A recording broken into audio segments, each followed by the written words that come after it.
Sahabat anak-anak, bertemu kembali dengan Ibu Isti Indartanti. Pelajaran sekolah sahabat kita berjudul Sedang Dibangun. Ayat hafalan Keluaran pasal 25 ayat 8. Dan mereka harus membuat tempat kudus bagiku, supaya aku akan diam di tengah-tengah mereka. Poin penting pelajaran kita, Allah bergabung dengan kita saat kita berbakti kepadanya bersama-sama di gereja. Pernahkah engkau menjadi bagian dalam pembangunan gereja? Menjadi apa?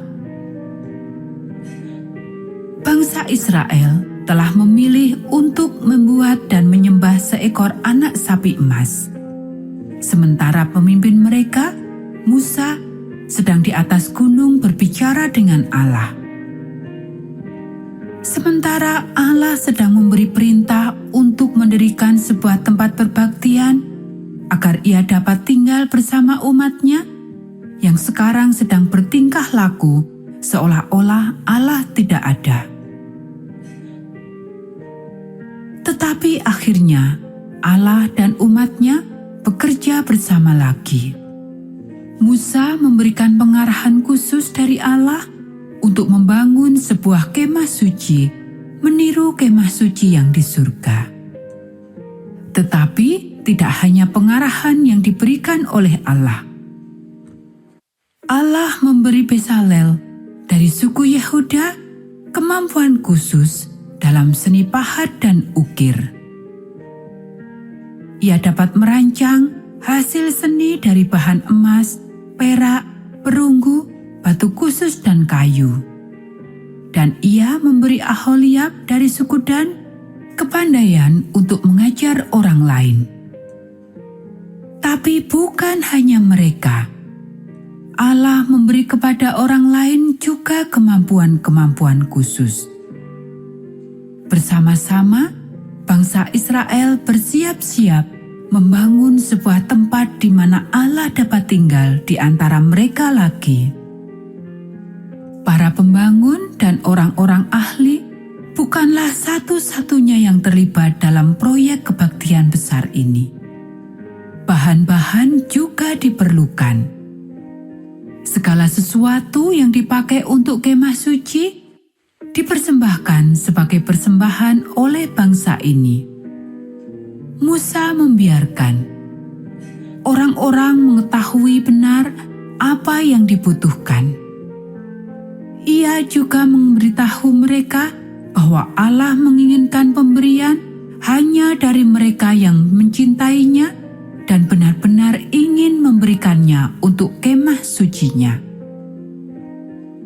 Lalu pekerjaan itu pun dimulai. Setiap hari, para ahli pergi bekerja. Setiap hari, orang-orang antri untuk memberikan persembahan berupa emas, perhiasan-perhiasan, dan barang-barang lainnya yang mungkin diperlukan. Suatu hari, para ahli dan para tukang bangunan menemui Musa. Mereka meminta untuk menghentikan persembahan. Mereka kesulitan mendapat ruang bekerja karena barang-barang pemberian mereka telah mendapat lebih dari cukup. Jadi Musa mengumumkan kepada para pria dan wanita agar tidak lagi membawa persembahan barang-barang untuk kemah suci. Tetapi pekerjaan membangun tempat untuk Allah tinggal bersama mereka terus berlanjut. 10 lembar pertama tirai lebar dari linen halus berwarna ungu, biru, merah tua, disulam bentuk kerup, ditenun dengan sambungan-sambungan dan jepitan-jepitan emas. Di antara tirai linen ditempatkan tirai dari bulu kambing. Dan kulit hewan ditempatkan di mana-mana untuk melindunginya.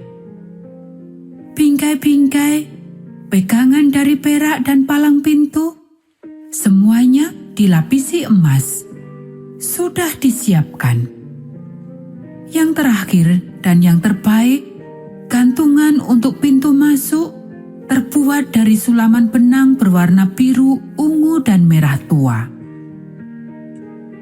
Lapisan demi lapisan kemah suci dibangun. Sebagaimana lapisan ini dibangun perlahan, begitu juga bangsa ini belajar lagi untuk percaya dan berbakti kepada Tuhan. Lalu tibalah saatnya membuat perabotan yang paling penting, yaitu tabut perjanjian. Sebuah tempat khusus di mana Allah berdiam. Bezalel sendiri yang mengerjakannya, dengan hati-hati mengukir tutup pendamaian dan kerup yang berada di atasnya. Namun ia menugaskan tukang ukir yang lain untuk mengerjakan meja sajian, kandil, mezbah pembakaran ukupan, mezbah korban bakaran, dan bejana pembasuhan. Setelah itu, jubah khusus dan peralatan bagi para imam. Semuanya telah mengumpulkan sedikit lebih dari 2024 pon emas atau 1000 kilogram untuk kemah suci.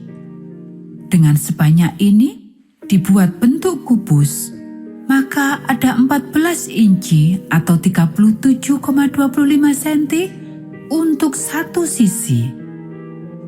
Mereka telah mengumpulkan 7.582 pon atau 3.440 kilogram perak dan sekitar 5.337 pon atau 2.421 kilogram perunggu. Belum lagi termasuk batu-batu khusus, rempah-rempah, kayu-kayu khusus, kain-kain, dan kulit-kulit binatang. Musa memperhatikan semua pekerjaan yang telah dilakukan, dan mereka telah melakukannya sesuai petunjuk yang disampaikan oleh Musa dari Allah. Musa senang, begitu juga dengan Allah. Allah memberi Musa perintah khusus mengenai pengaturan kemah suci pada hari pertama bulan pertama. Ketika segala sesuatunya telah selesai, awan tempat Allah menunjukkan kehadirannya menutupi kemah suci. Kemuliaan Allah memenuhinya. Mulai dari saat itu, kehadiran Allah berdiam di tengah-tengah bangsa sementara mereka mengadakan perjalanan ke tanah perjanjian. Ketika awan bergerak meninggalkan kemah suci, orang-orang berkemas dan melanjutkan perjalanan. Ketika awan tinggal di atas kemah suci, orang-orang berhenti saat itu juga. Dan begitulah sekarang juga. Allah bergabung dengan kita saat berbakti bersama-sama. Pelayanan ini dipersembahkan oleh keluarga Pendeta Kurnaidi. Semoga menjadi berkat untuk kita semua.